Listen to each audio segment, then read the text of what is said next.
नमस्कार dear students, बाल विकास से संबंधित इस दूसरे वीडियो में हम बाल विकास के अध्ययन के इतिहास की चर्चा करेंगे।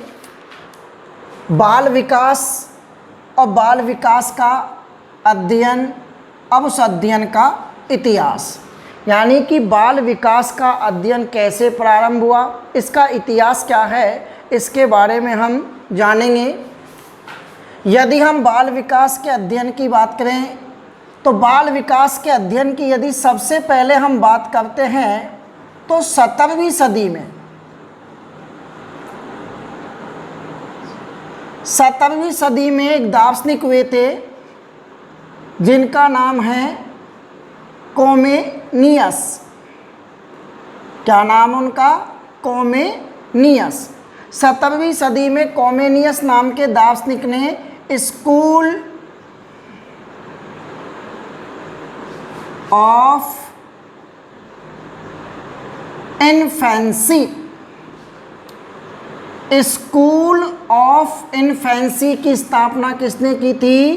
कोमेनियस ने की थी। यानी कि स्कूल ऑफ इन्फेंसी की स्थापना 17वीं सदी में कोमेनियस नाम के दार्शनिक ने की थी। और इस स्कूल में इन्होंने शैशव अवस्था के जो बालक होते हैं उनका अध्ययन कार्य करना शुरू किया।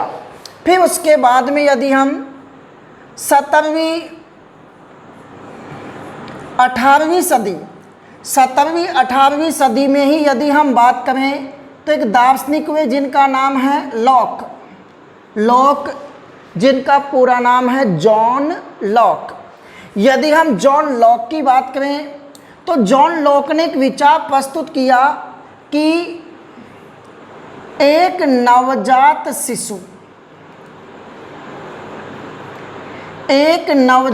शिशु का मस्तिष्क कोरे कागज या कोरी स्लेट के समान होता है। नवजात शिशु का जो मस्तिष्क है वो एक कोरे कागज या कोरी स्लेट के समान होता है। यानी कि जॉन लॉक का ये कहना था कि जब नवजात शिशु का जन्म होता है उस समय उसका मस्तिष्क एक खाली कागज के समान, एक कोरी स्लेट के समान होता है, जिस पे ज्ञान से संबंधित, अनुभव से संबंधित कोई भी विचार लिखा हुआ, छपा हुआ नहीं होता। लेकिन शिशु जैसे जैसे बड़ा होता है वैसे वैसे अनुभव प्राप्त करता है और उन अनुभवों से जो ज्ञान अर्जित करता है वो उसे अपने मस्तिष्क में सेट करता चला जाता है। यानी कि नवजात शिशु का मस्तिष्क कोरे कागज या खाली स्लेट के समान है, जिस पर अनुभवों के साथ साथ बहुत कुछ लिखा जाता है। यानी कि बालक जैसे जैसे अनुभव प्राप्त करता है वैसे वैसे उसके मस्तिष्क में ज्ञान के अक्षर लिख दिए जाते हैं। मस्तिष्क कोरा कागज या खाली या कोरी स्लेट के समान है, इसे कहते हैं जॉन लॉक के द्वारा प्रतिपादित तबला रस का सिद्धांत। कोरे कागज के समान जो विचार जॉन लॉक ने प्रस्तुत किया था इसे तबला रस का सिद्धांत कहते हैं। यानी कि तबला रस का सिद्धांत किसने दिया था? जॉन लॉक ने दिया था। यदि हम जॉन लॉक के बाद बात करें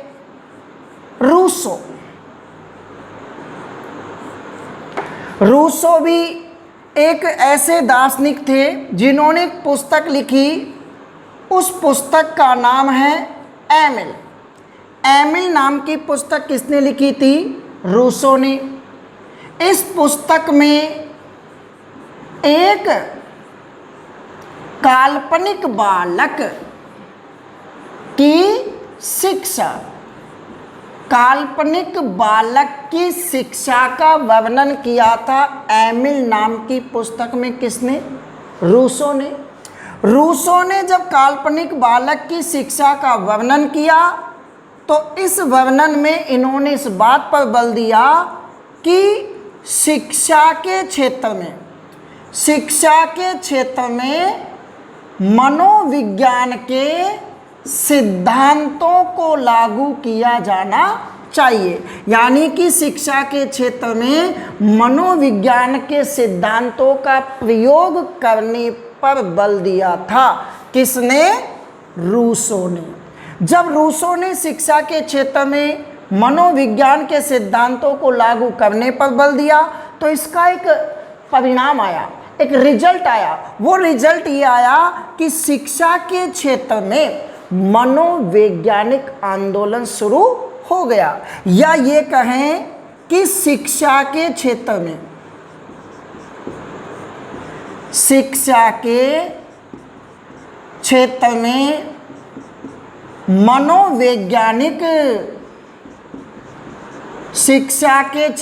मनोवैज्ञानिक आंदोलन का सूत्रपात, शिक्षा के क्षेत्र में मनोवैज्ञानिक आंदोलन का सूत्रपात करने का श्रेय किसको दिया जाता है?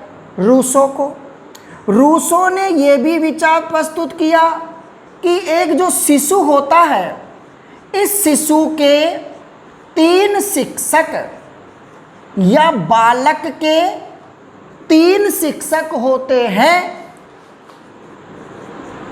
हाथ, पैर और नेत्र। रूसो के अनुसार एक बालक, एक शिशु के जो 3 शिक्षक होते हैं, हाथ, पैर और नेत्र।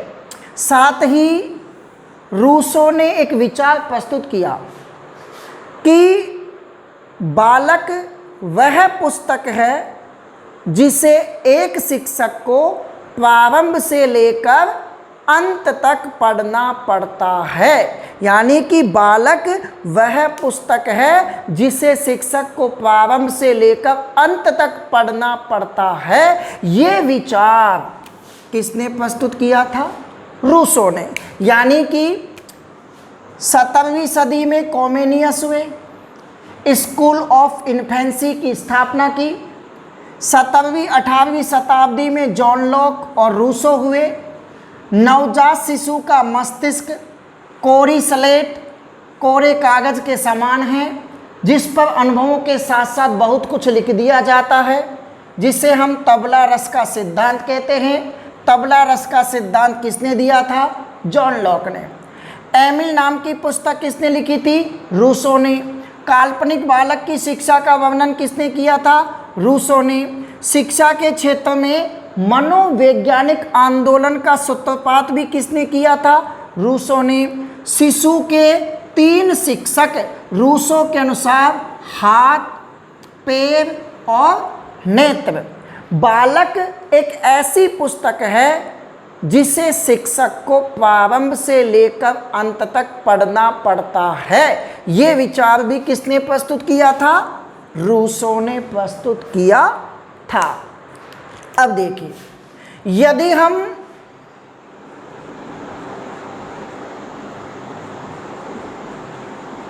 बाल विकास के व्यवस्थित अध्ययन, बाल विकास को लेकर पहला वैज्ञानिक अध्ययन, बाल विकास को लेकर पहला वैज्ञानिक अध्ययन 1774 ईस्वी में किया गया था।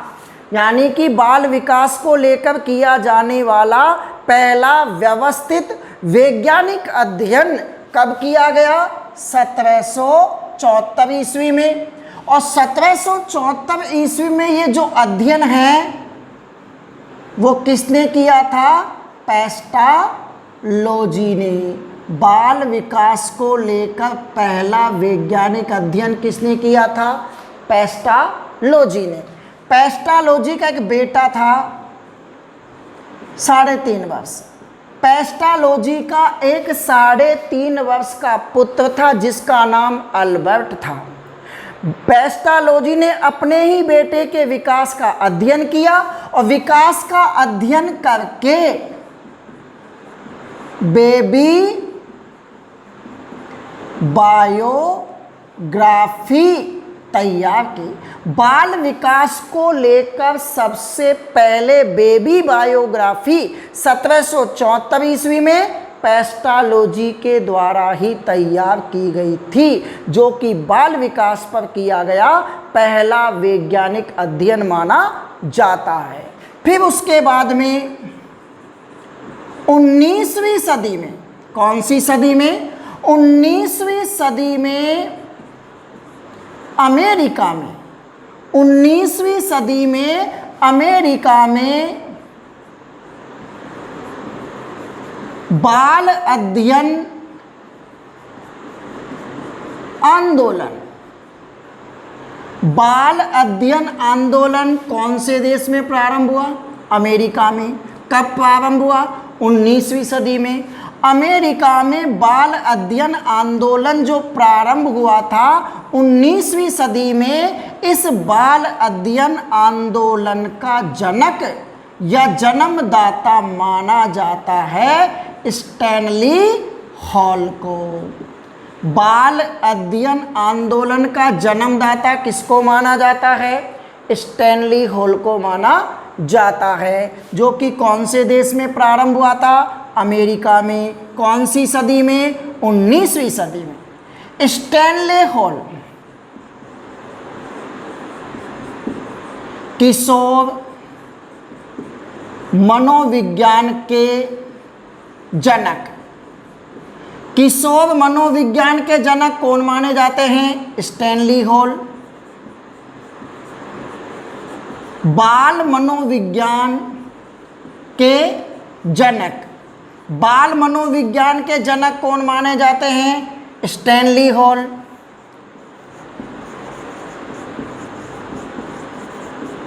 एडोलिसेंस नाम की प्रसिद्ध पुस्तक किसने लिखी? स्टैनली हॉल ने। साथ ही स्टैनली हॉल ने किशोर अवस्था को तनाव की अवस्था, तूफान की अवस्था, विरोध की अवस्था और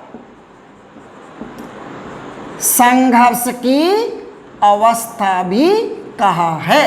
यानी कि किशोर अवस्था को तनाव की अवस्था, तूफान की अवस्था, विरोध की अवस्था, संघर्ष की अवस्था किसने कहा है?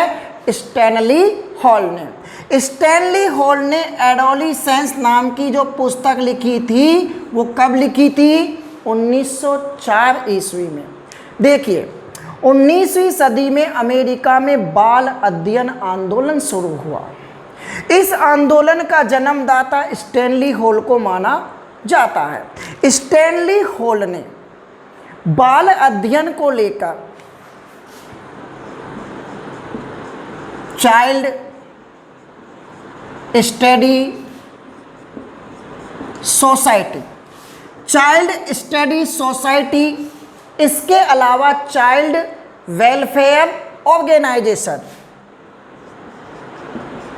चाइल्ड वेलफेयर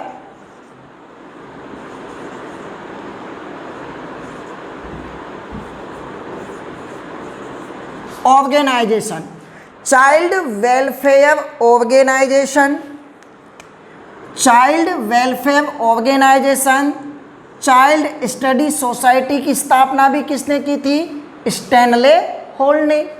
एडोलिसेंस नाम की पुस्तक 1904 में किसने लिखी थी? स्टैनली हॉल ने। अब स्टैनली हॉल ने क्या किया? अमेरिका में जब बाल अध्ययन को लेकर मनोवैज्ञानिकों ने कार्य करना शुरू किया तो उस अध्ययन को इन्होंने एक पत्रिका में प्रकाशित करवाया।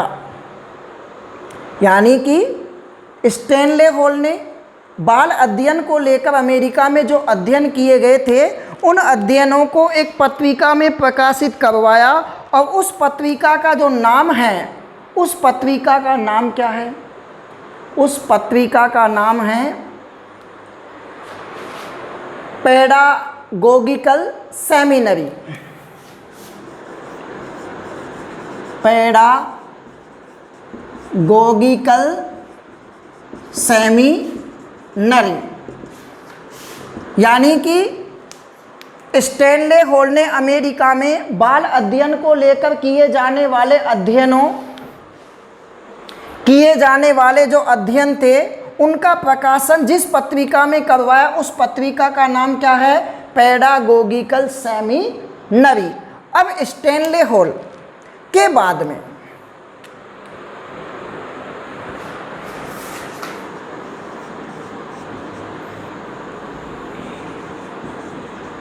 बीसवीं सदी बालक की सदी है, 20वीं सदी बालक की सदी है, ये किसने कहा था? क्रोवेक्रो ने। 20वीं सदी बालक की सदी है, ये किसने कहा था? क्रोवेक्रो ने। यदि पूछा जाए कि भारत में बाल मनोविज्ञान का अध्ययन प्रारंभ कब हुआ था, तो वो अध्ययन प्रारंभ माना जाता है 1930 ईस्वी से। भारत में बाल मनोविज्ञान का अध्ययन कब प्रारंभ हुआ था?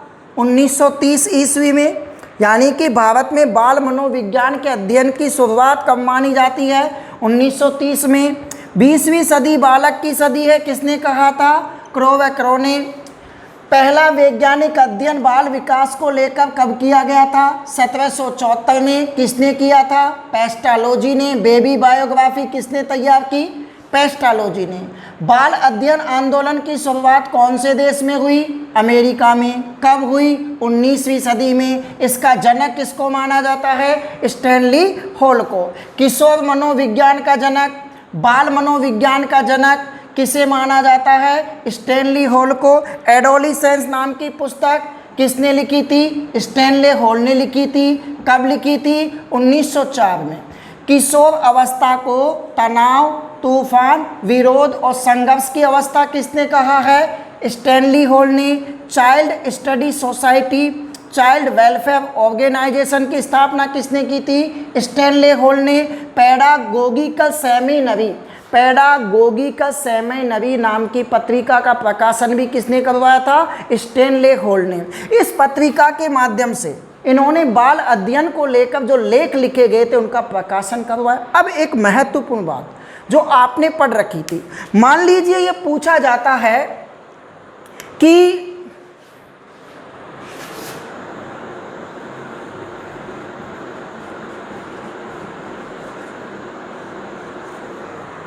प्रश्नावली विधि,